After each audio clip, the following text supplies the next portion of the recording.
ತಾಲೂಕು ಬಿಂಡಿಗನೋಬೆ ಕಮದಳ್ಳಿ ಗ್ರಾಮ. ಇದು ಸ್ವಚ್ಛತೆ ಮಾಡಬೇಕಾದ್ರೆ ಸ್ಕೂಲ್ ಮಕ್ಕಳು ಬೆಳಿಗ್ಗೆ ಬಂದಿದ್ದು ತರಗುಡಿಸ್ಬೇಕಾದ್ರೆ ಯಾವುದೋ ಕೈ ಬಾಂಬೇನೋ ಯಾತ್ಕೋ ಇಟ್ಟಿದ್ದು ಅದು ಕೈ ಸ್ಪಾಟ್ ಆಗಿ ಕೈಗೆ ಸ್ವಲ್ಪ ಮುಖಕ್ಕೆ ಏಟಾಗೈತೆ. ಈಗ ಎಷ್ಟು ಜನಕ್ಕೆ ಏಟಾಗೈತೆ? ಇಬ್ಬರಿಗೆ ಏಟಾಗಿದೆ, ಒಬ್ಬರು ಮುಖಕ್ಕೆ ಏಟಾಗಿದೆ, ಒಬ್ಬರಿಗೆ ಕೈಗೆ ಏಟಾಗಿದೆ. ಹುಡುಗರೆಲ್ಲ ಯಾರು ಗೌಡ್ರೆ? ಹುಡುಗರು ಅವರು ಸ್ಕೂಲ್ ಮಕ್ಕಳು. ಯಾವ ಸ್ಕೂಲು? ಯಾವ ಸ್ಕೂಲು ಅಂದರೆ ಇದು ನಮ್ಮ ಕಮದಳ್ಳಿ ಗುರುಕುಲ ಜೈನ ಮಠ ಜೈನ ಸ್ಕೂಲ್ದಲ್ಲಿ ಓದ್ತಾ ಇರೋದು ಅವರು. ಅವ್ರು ಓದ್ತಾ ಇರೋದು ಯಾವ ಸ್ಕೂಲಲ್ಲಿ? ಮಾದಿಹಳ್ಳಿ ಸ್ಕೂಲಲ್ಲಿ, ಅವ್ರದ್ದೇ ಸ್ವಾಮೀಜಿ ಸ್ಕೂಲ್ ಅದು. ಹಾಂ. ಎಷ್ಟೊತ್ತಿನಲ್ಲಿ ಆಗಿರೋದು ಘಟನೆ? ಬೆಳಿಗ್ಗೆ 8 ಗಂಟೆಗೆ ಆಗಿರೋದು. ಏನು ಹೇಳಕ್ಕೆ ಇಷ್ಟ? ನೀವು ಪೊಲೀಸ್ನವರು ಸ್ವಲ್ಪ ಇಲ್ಲೆಲ್ಲ ನೋಡಿ ಸ್ವಲ್ಪ ನೋಡ್ಕೋಬೇಕಿದೆ ನಮಗೆ.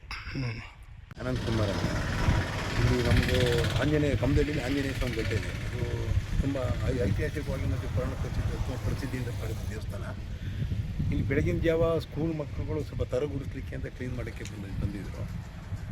ಅಂಥ ಸಂದರ್ಭದಲ್ಲಿ ಯಾರೋ ಕಿಡಿಗೇಡುಗಳು ಪ್ರಾಣಿಗಳಿಗಿಡೋಕ್ಕೆ ಮದ್ದು ಇರ್ಬೋದು ಅಥವಾ ಏನೋ ಆಯ್ತಾ ದಾರಿಲೇ ಇಟ್ಟಿದ್ದಾಗ ಹುಡುಗರು ಕಾಣದೆ ಅಂದ್ಬಿಟ್ಟು ಸ್ವಲ್ಪ ಹುಡುಗರಿಗೆ ಕೈಗೆ ಏಟಾಗೈತೆ. ಅದು ಇವತ್ತು ಚಿಕ್ಕದಾಗಿರ್ಬೋದು, ಮುಂದೆ ಯಾವುದಾದ್ರು ಈ ಥರದ್ದು ದೊಡ್ಡದು ಹೊರಗಡೆಯಿಂದ ಬರ್ತಾರೆ, ದೇಶಾದ್ರಿಂದ ಬರ್ತಾರೆ, ಮುಂಬೈ, ಡೆಲ್ಲಿ, ದೆಹಲಿ ಎಲ್ಲ ಕಡೆಯಿಂದ ಪ್ರತಿಯೊಂದು ಕಮದಳ್ಳಿ ಅಂತ ಕ್ಷೇತ್ರದ ದೇವಸ್ಥಾನ ಇದೆ. ಪ್ರಸಿದ್ಧವಾದ ಕಮದಳ್ಳಿ ಪಂಚಕೋಟ ಬಸ್ತಿ ಇದೆ. ಎಲ್ಲ ಕಡೆ ಆಂಜನೇಯ ಬೆಟ್ಟ ಇದೆ. ಕಮದಳ್ಳಿ ಇದು ಪ್ರಸಿದ್ಧವಾದ ಬಸ್ತಿ ಇದೆ. ಎಲ್ಲ ಕಡೆಗೆ ಜನ ಬರ್ತಾರೆ. ಹಂಗಾಗಿ ನೀವು ಕ್ರಮ ಕೈಗೊಳ್ಳಲೇಬೇಕು ಆದಷ್ಟು. ಯಾಕೆ ಅಂದರೆ ಇಲ್ಲಿ ಎಲ್ಲಿಂದೆಲ್ಲ ಬರ್ತಾರೆ, ಮಕ್ಕಳು ಬರ್ತಾರೆ, ಹೆಂಗಸರು ಬರ್ತಾರೆ, ಪ್ರತಿಯೊಬ್ಬರು ಬರ್ತಾರೆ.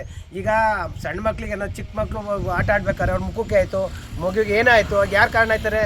ಯಾರನ್ನ ಕೇಳೋಣ ನಾವು? ಚಿಕ್ಕ ಮಗು ಆಗ ದೊಡ್ಡವರೇನೋ ಮುಟ್ಟಿದ್ಕೊ ಬರೋಲ್ಲ. ಚಿಕ್ಕ ಆಟ ಮಕ್ಳು ಇಟ್ಕೊಂಡು ಯಾರು ಕೇಳ್ತಾರೆ? ಯಾರು ಹೊಣೆ ಅದಕ್ಕೆ?